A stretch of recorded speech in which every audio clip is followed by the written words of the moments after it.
English, asanteni sana.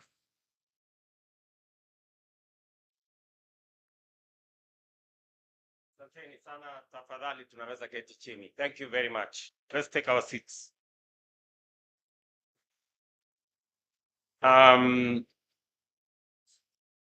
Distinguished guests,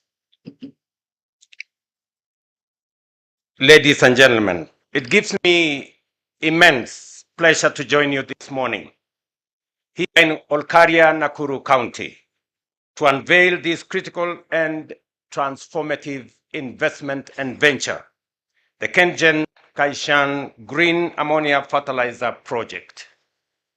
This project stands as a flagship of Kenya's green industrialization transformation, a compelling example of how energy, technology, and vision can converge to drive national prosperity, create opportunities for employment, expand opportunities for jobs and investment, and restore dignity to people. This is a very important event. I have been out of my office for a week. Today, when I landed in my office, I had a full desk with papers and stuff. But this was so important to me that I had to postpone even my trip to Qatar to be able to preside over this function. Many may not know the significance of what we are doing here today. Let me say, for many to understand, this event is historic because of three and many reasons. I'll give you a few. But one, this event represents an investment of $800 million. That is close to 100 billion shillings. It demonstrates confidence in the Republic of Kenya, and it gives us an indication of what investors think about Kenya. When we say we have stabilized our economy, we have brought inflation under control, we have stabilized our exchange rate, and our economy is on sound footing, this is what you get: confidence by investors to put their money in our country.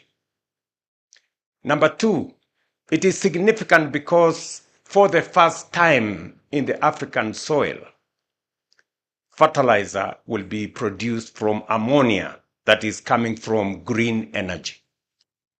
This is the first ever plant in this continent that this is going to happen. We have been in many meetings.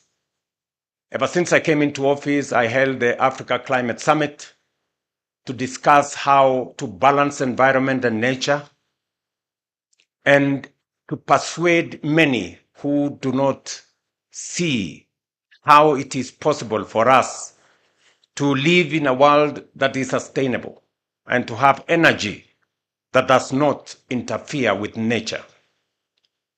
Today is a testimony that green energy is not only sustainable, but it is possible to power our energy needs using green energy. And number three, this event is significant because it speaks to the heart of our nation, and that is farming. And I speak so passionately as a farmer myself that we will now have fertilizer that is not imported. For record, we spend close to 80 billion shillings every year to import fertilizer to Kenya.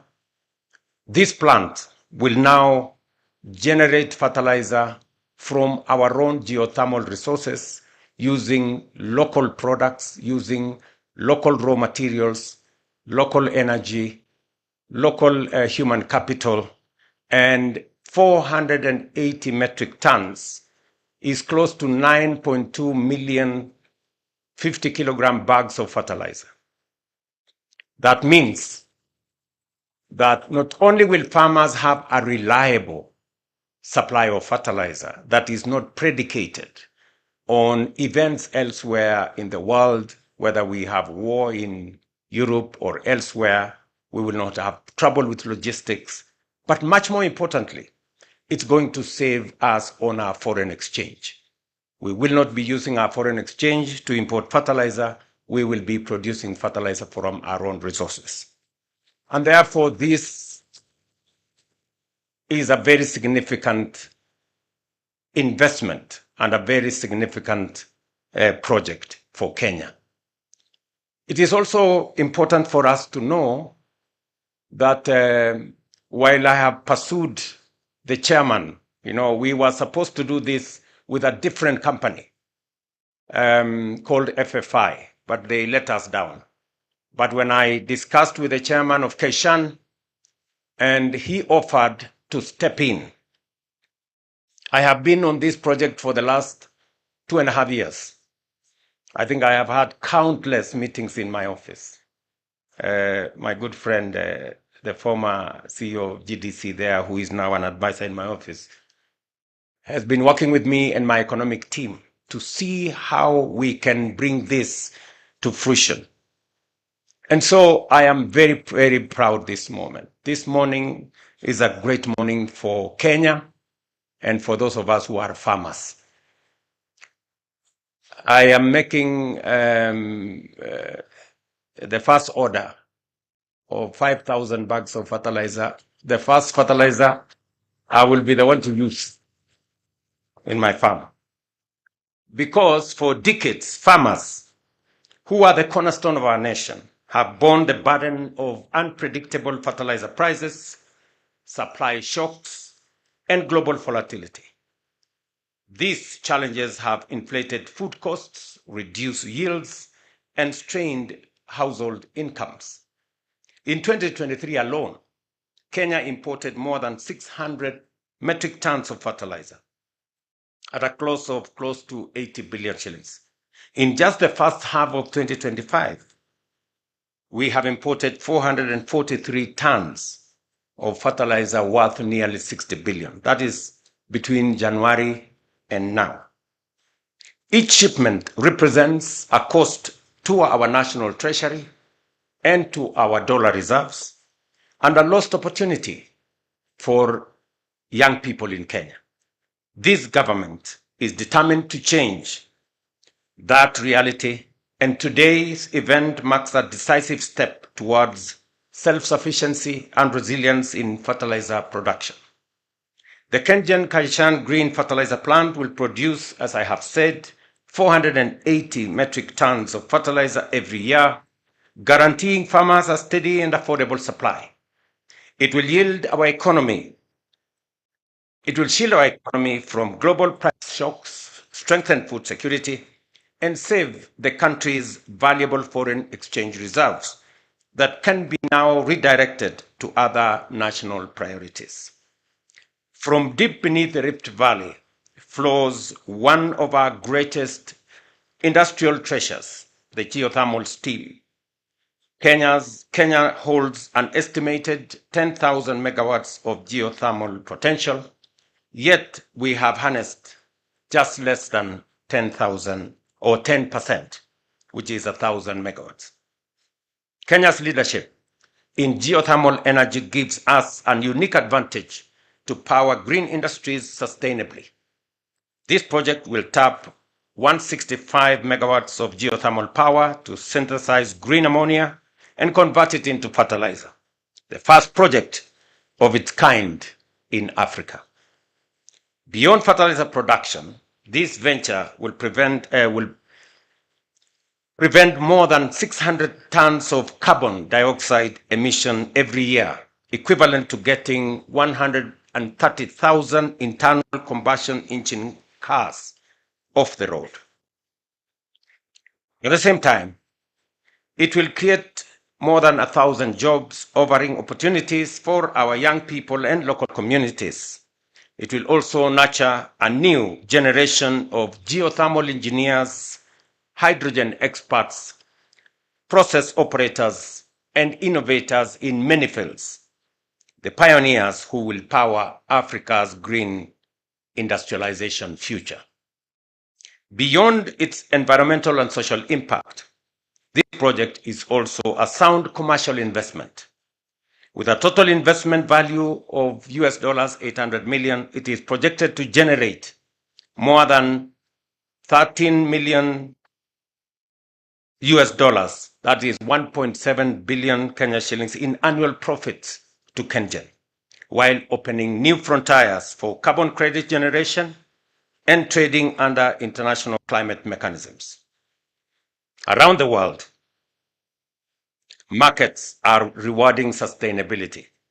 Green fertilizer will give Kenyan exports a competitive edge, open new markets for our agribusinesses, and strengthen our position in global value chains. Kenya is proud to lead Africa in proving that green innovation is both profitable and sustainable. Ladies and gentlemen, as you all appreciate, investments in energy are among the most capital-intensive ventures any nation can undertake. Expanding generation, transmission, and distribution requires massive upfront resources, yet it remains the foundation of every thriving economy. Without affordable and reliable power, there cannot be true industrialization, no thriving enterprise, and no inclusive prosperity. That is why we must pursue innovative and sustainable pathways to expand our national energy capacity. Kenya cannot realize her industrial and development aspirations on the current installed capacity of 2,300 megawatts. To power our ambition in manufacturing, mining, agriculture, infrastructure, and digital innovation, we must think bigger, move faster, and invest smarter. As government, we have therefore set out an ambitious target to increase our national energy capacity to at least 10,000 megawatts in the next decade. Achieving this goal will demand bold partnerships, creative financing, and strategic foresight.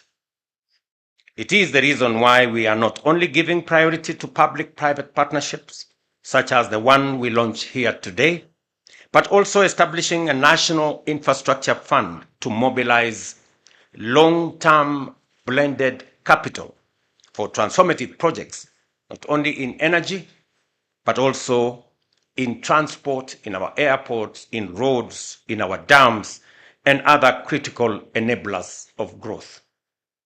As we expand our energy base, we are also transforming how we manage water and food security.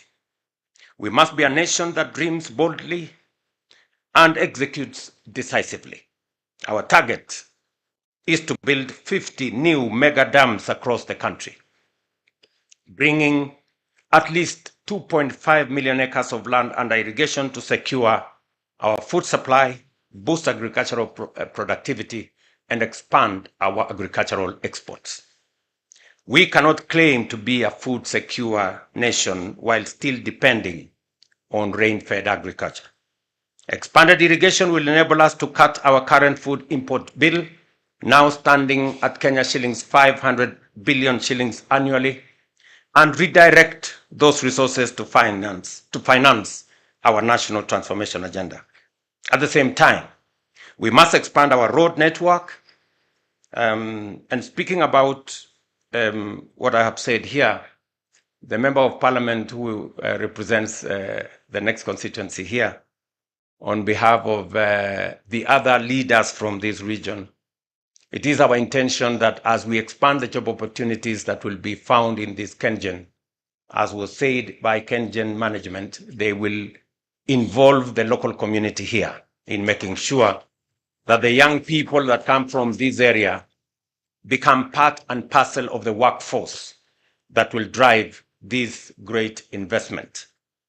Let me also say that as we expand our generation from geothermal, I'm very happy that there's a lot of expertise that has been built at KenGen on dam construction, As we do the 50 mega dams, we should be able to generate an extra 2,000 megawatts of energy and also store enough water to irrigate 2.5 million acres of land. Because at the moment, the land under production in rain-fed agriculture is almost depleted. And therefore, the only potential that exists for us to generate and produce more food and stop importing food to Kenya is to go irrigation.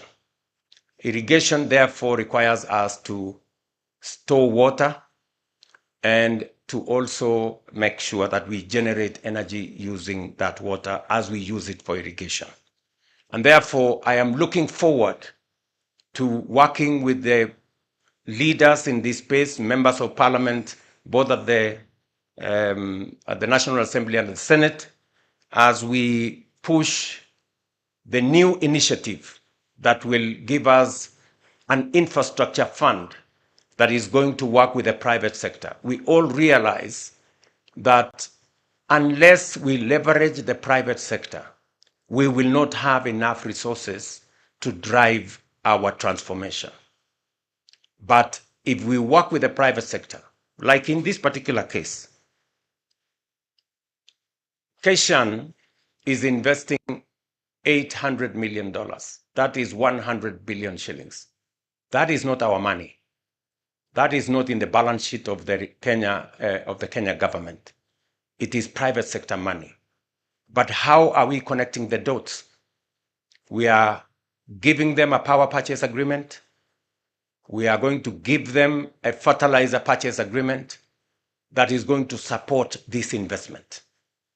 The National Infrastructure Fund will be able to be the fulcrum where we can structure more investments, leveraging on public resources, public assets, to leverage private sector resources to be able to implement public projects. Just here in Naivasha, this month, I will be coming to launch the road from Rironi to Mau Summit. It is going to cost anywhere between 170 and 200 billion. Again, it is not public money. How are we leveraging the private sector? This is private sector money.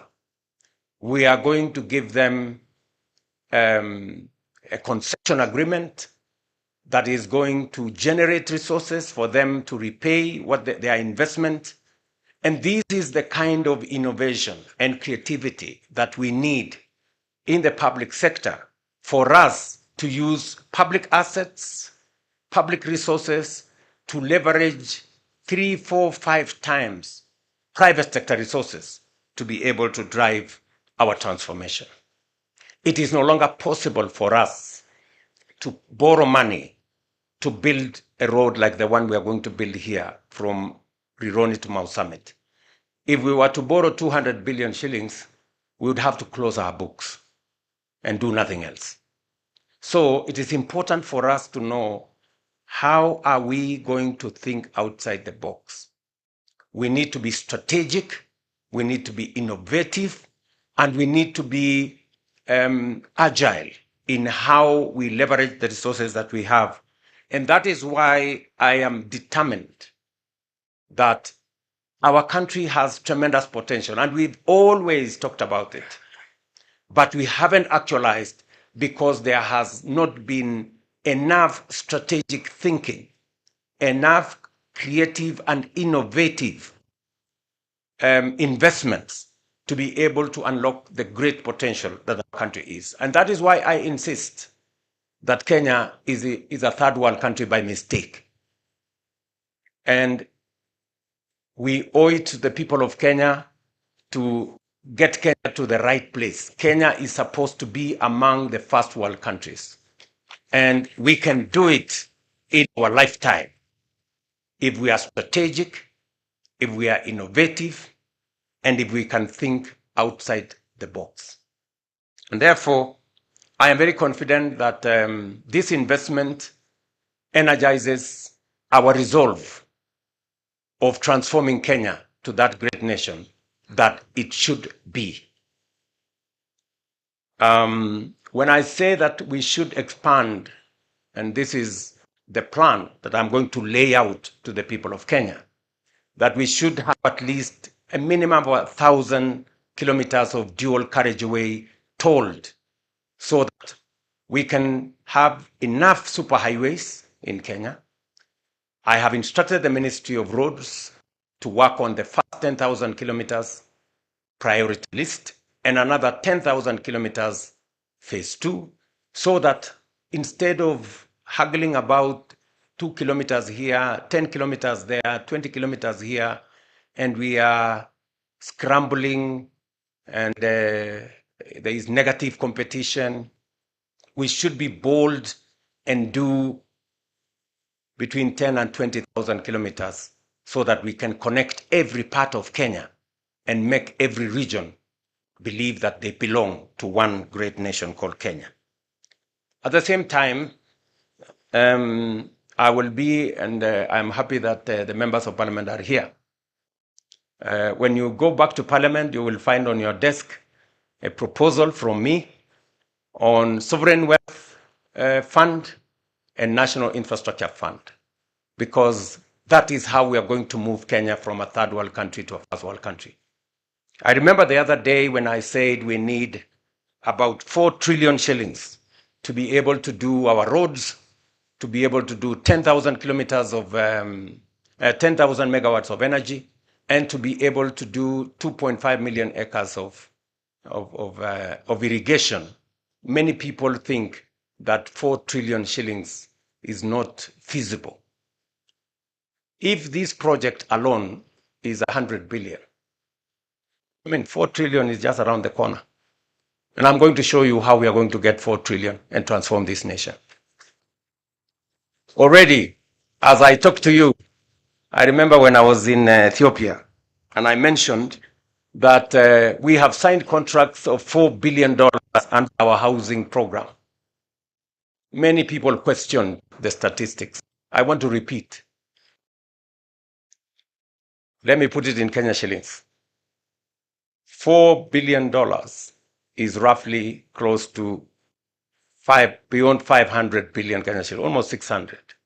That is the contracts we have signed in our housing, in our markets, in our hostels. And we have done it using our own resources. We have not borrowed a shilling from anybody. That is how you transform a nation. And that is how we're going to move Kenya from a third world country to a first world country in our lifetime, by doing the innovative stuff, by working with creativity, by having strategic foresight. I welcome all leaders. I'm happy members of parliament are here, and every other Kenyan, that we're going to work together. This is the scale of our ambition and the measure of our determination to build a modern, food-secure nation supported by world-class infrastructure that powers opportunity and prosperity for every Kenyan.